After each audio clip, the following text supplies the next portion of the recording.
Good morning students. पेपरवर लिहिलेला हा जो शब्द आहे हा नीट वाचा. बरोबर आहे. OBJECT object. बरोबर वाचलं. मग ऑब्जेक्ट या शब्दाचे अर्थ नाऊन अँड वर्ब म्हणून काय काय होतात ते आपण बघूया.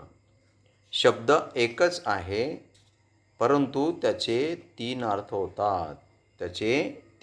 होतात. पहिला अर्थ नाऊन म्हणून वस्तू किंवा पदार्थ असा होतो. For example, laptop is an object. Laptop ही एक वस्तू आहे.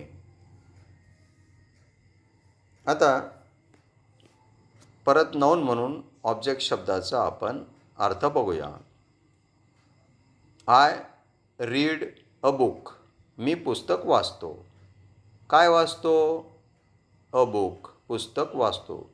या वाक्यातील बुक हा शब्द ऑब्जेक्ट म्हणजे कर्म आहे. दुसरा अर्थ झाला ऑब्जेक्टचा नाऊन म्हणून कर्म. पहिला अर्थ काय सांगितला?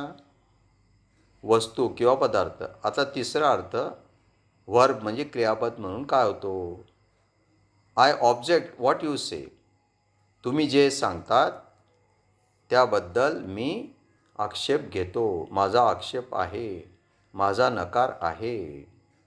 ऑब्जेक्ट या क्रियापदावरून परत नाऊन तयार होते, ऑब्जेक्शन. ऑब्जेक्ट हा शब्द नाऊन म्हणून विचारात घेतला तर तो कॉमन नाऊन आहे आणि ऑब्जेक्शन हा शब्द ॲब्स्ट्रॅक्ट नाऊन आहे. तुम्हाला जर हा व्हिडिओ आवडला असेल तर जरूर सबस्क्राईब करा, लाईक करा. Thank you students. See you.